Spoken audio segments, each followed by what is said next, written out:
Hello friends, good morning. In last lecture we discussed the transportation in plants. The last topic that we had discussed, that how the transportation in plants takes place. Before it we discussed the function of platelets, means it clots the blood and help us, and then we discussed the lymphatic system. Now today we have to discuss how the water and food transport in plants. So today we have to discuss first how the water transport in plants and then the food transport in plants. First, we know that the vascular tissues or vascular system mainly for water transport and for food transport. Okay.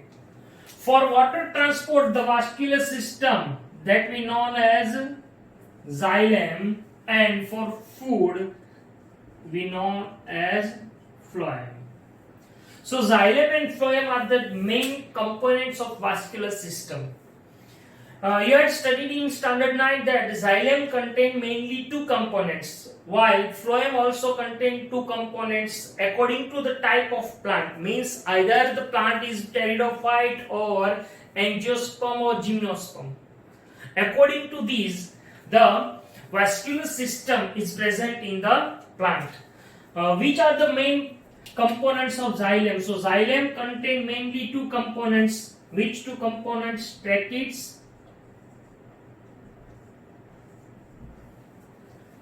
and vessels, while phloem contain mainly two: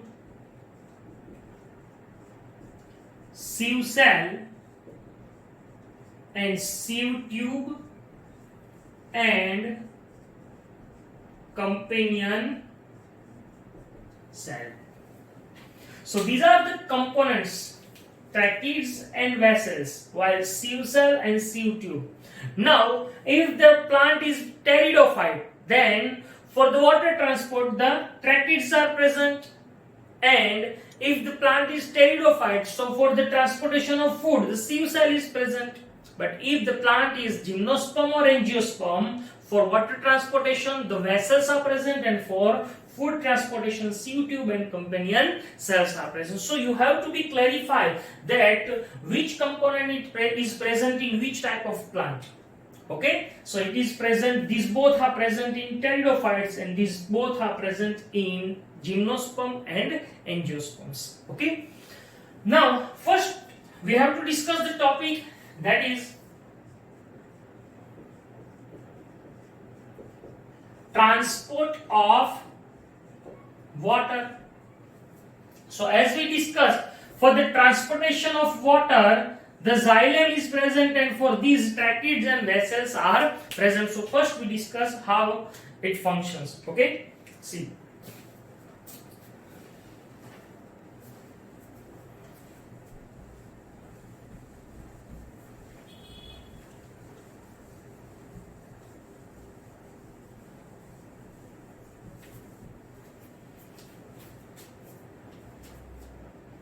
For example, if we draw a plant like that,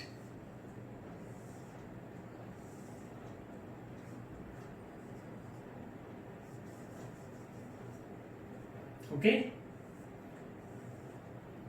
only for our understanding. Now we know that the water is present in the soil. So here the soil is present, and here this is root. So as we know that the root absorbs the water and it transports the water toward the leaf. So for example, here the leaf is present. From roots the transportation system starts. If it is pteridophyte, then it is tracheids. So it is tracheid, and these tracheid extend and it goes toward the leaf, and it enters into the leaf, it is trachea, or you can say it is, if it is angiosperm or gymnosperm, then it is vessel. Okay, this is the vessel. Is that clear? This blue color part is vessel. Now what happens? Means here the vessels of, or the tracheids of root, the vessel or tracheids of stem and leaf, all connected with each other. It is very interesting and important point that the vascular system of root, stem and leaf connected with each other. Now what happens at this time? How the water enters into this xylem, means either it is trachea or, now I take it xylem, so you have to understand either it is trachea or vessels. Okay, now how the water enters into it?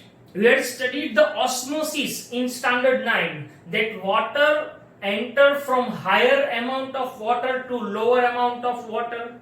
So what happens? See, suppose this is root.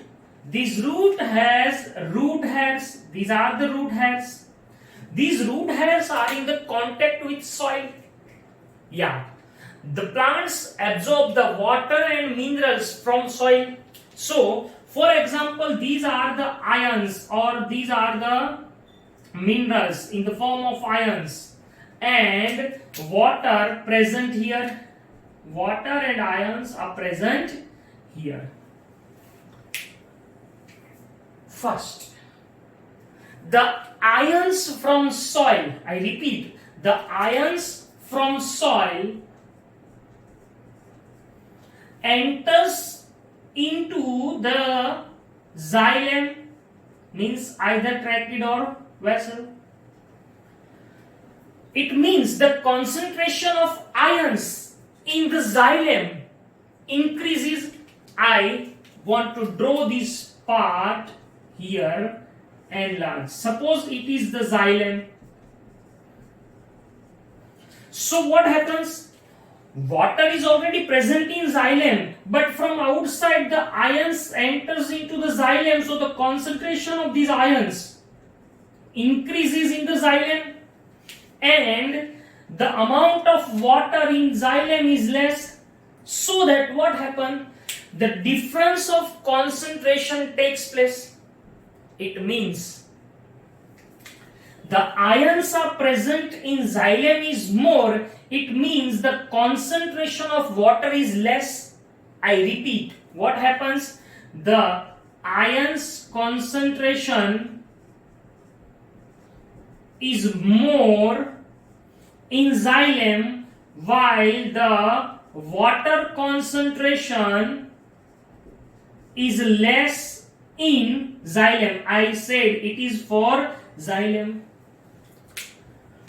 While what happens for soil? It is soil. So what is the condition of ions and water in soil? So the condition of ions, the concentration is less in these, and the concentration of water is more. I repeat, it is for soil. So here the water is more and the ions are less. Okay? While in xylem what happened? The water concentration is less and ions concentration more. That's why to remove this difference of ion, due to these, the water from soil enters into xylem. That is called osmosis. So what happens here? The water enters from soil into xylem. So the xylem get the water from soil. Okay. Now what happens? These water molecules form, these water molecules connected with each other and form the column that is called water column. What happens? It is known as water column. This water column when form, all these molecules of water connected with each other and they give the force to one another and the water transported toward the aerial parts, means toward the stem or leaf. So by this way the water enters into the roots and then it enters into the stem and then it goes toward the leaf. But this pressure is not sufficient for the higher plants. Means if the height is more, then this pressure is not sufficient to reach the water toward the leaf or toward the aerial parts. So for these plants, they get another strategy, or they use another strategy to absorb the water from soil. So how they absorb the water from soil, that we will discuss. So before it, we said that the xylem of root, stem and leaf connected with each other.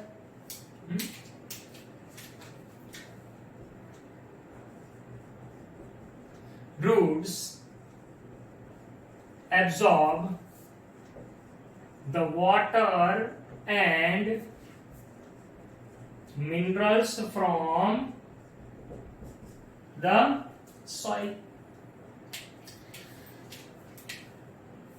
Repeat. In soil and in xylem, the concentration of water is more. In soil it is more, and in xylem it is less, while the concentration of ions is less in soil and is more in xylem when these ions enter. That's why the root absorb the water and form water column, and this water column is responsible for the transportation of water toward the leaf. While in higher plant they use another strategy. So how they use another strategy and how the water transport toward the leaf in higher or very high tall plants, that we discuss. See, this water enters in the xylem same way, but the method is different. How? See, if it is more height,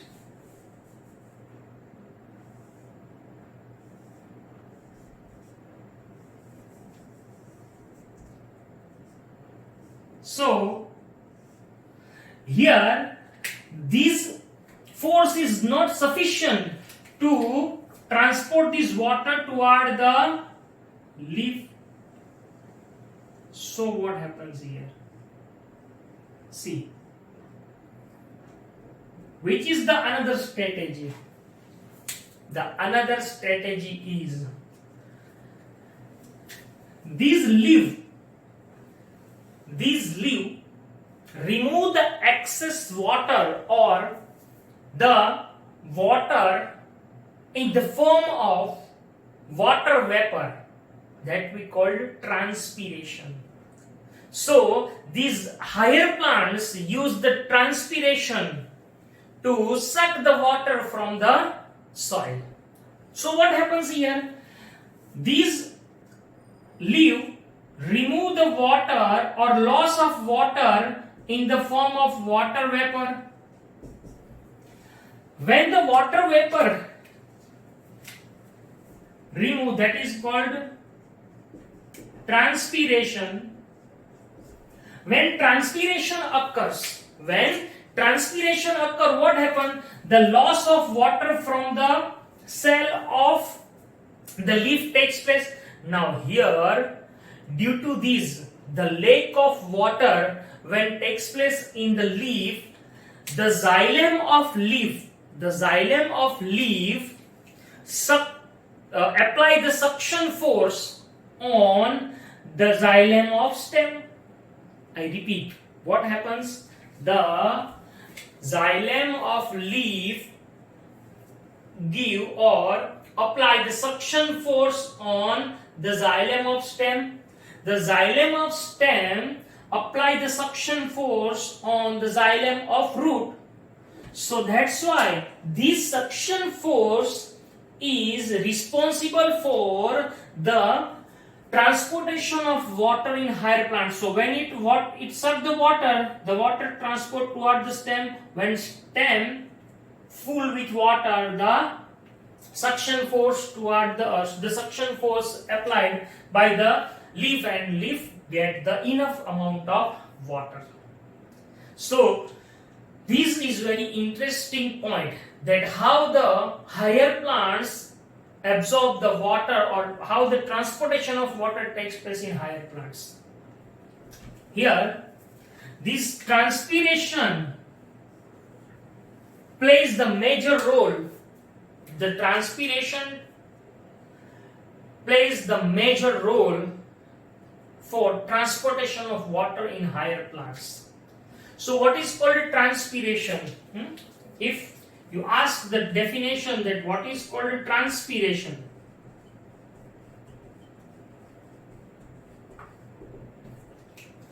the loss of water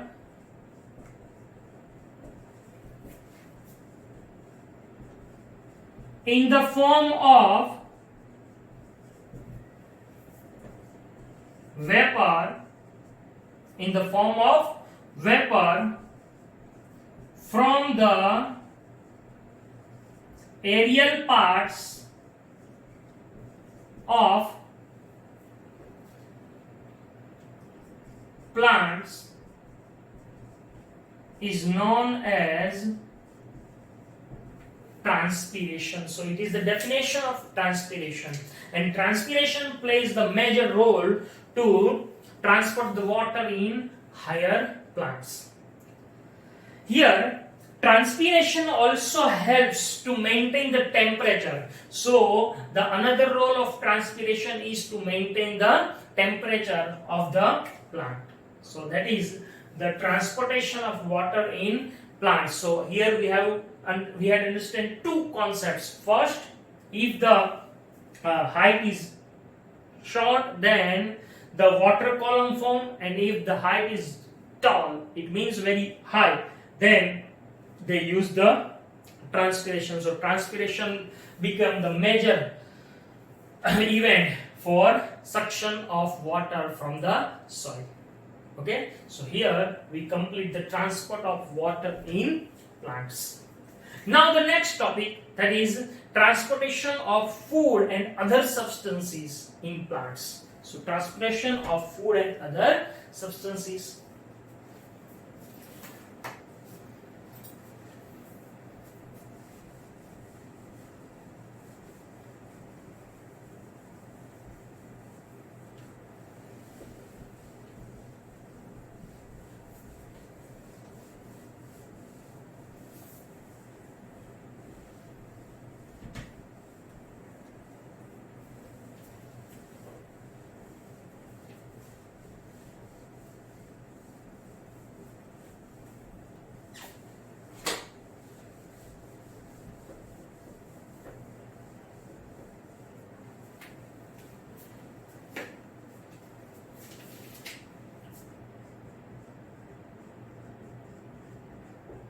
Transport of food and other substances.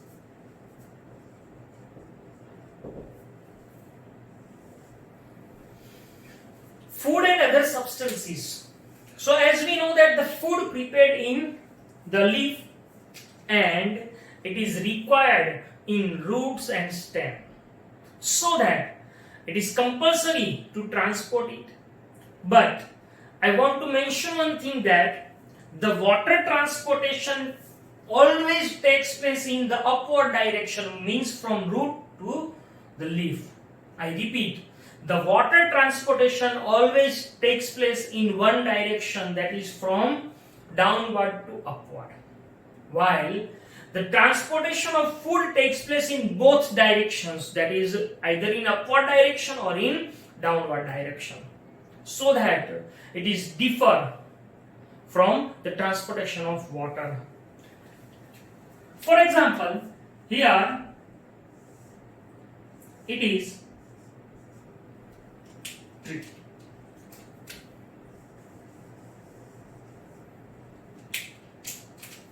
And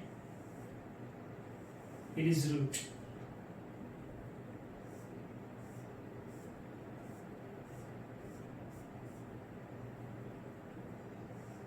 Okay. Now the food prepared here. The food is prepared here. Now, if you remember or memorize that we have discussed the section of leaf. In it, we see the vascular bundles are present in xylem and phloem, both are parallel and both are like that. So now here, suppose it is xylem.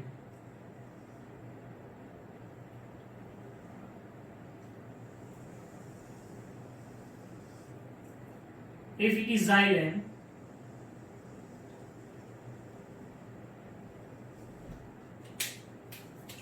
then it is phloem.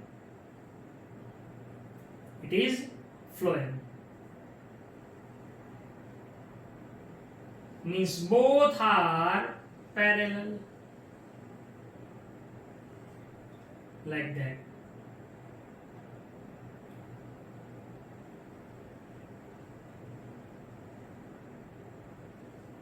Is that clear? Okay. Now, when the photosynthesis occur during the daytime, when the photosynthesis occur, the leaf prepare the food. This food is required for leaf, stem and root. So what happens here now? The transportation of food from leaf to other parts of the plant is known as translocation. So here the word we have to be memorize that translocation. So what is called translocation? The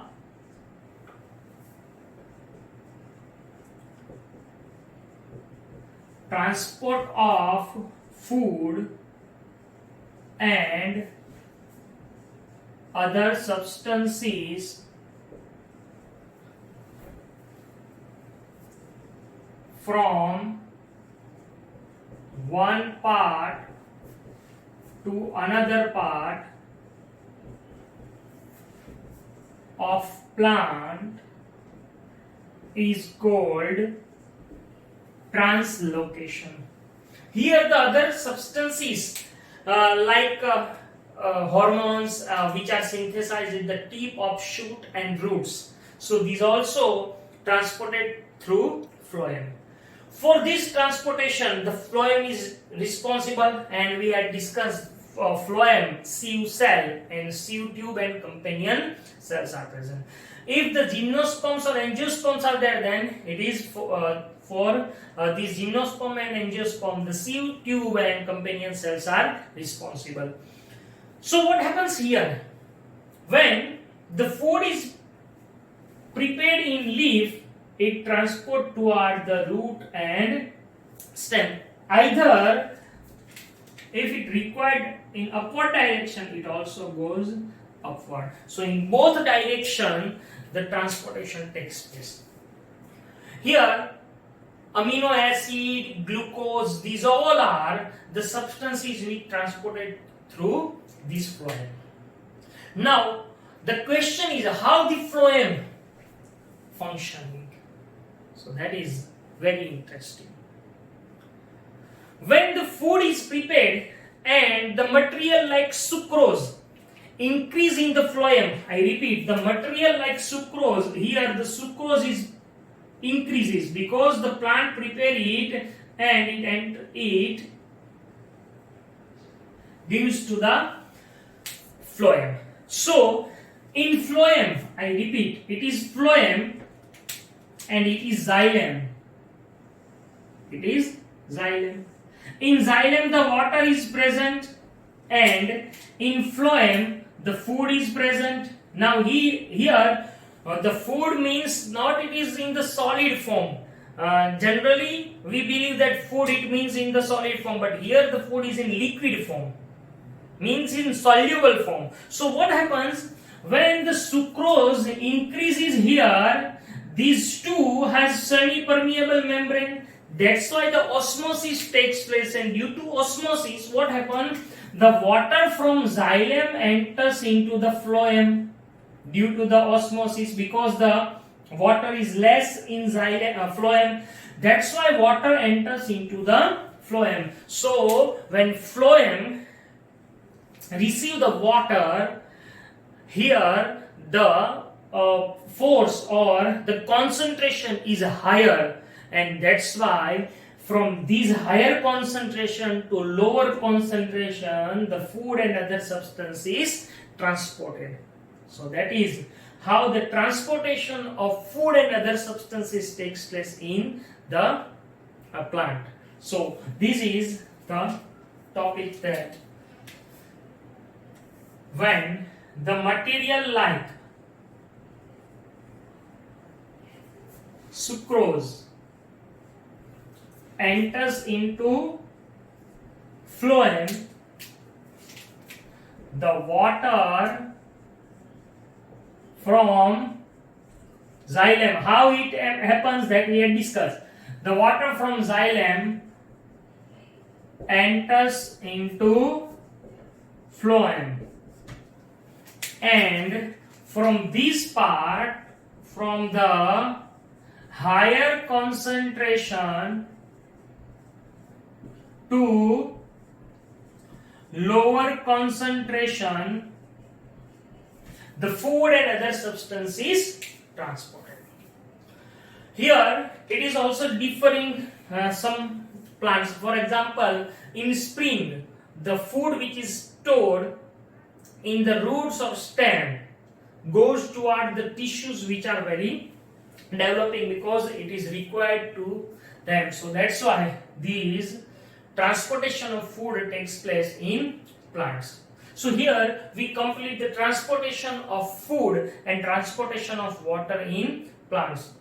Here the transportation completes. Now the next topic, that is excretion. So we have to discuss the next, actually it is the life process excretion. So we will discuss the life process excretion in our next lecture. Today we complete here the transportation of water and food in plants, and we complete our lecture.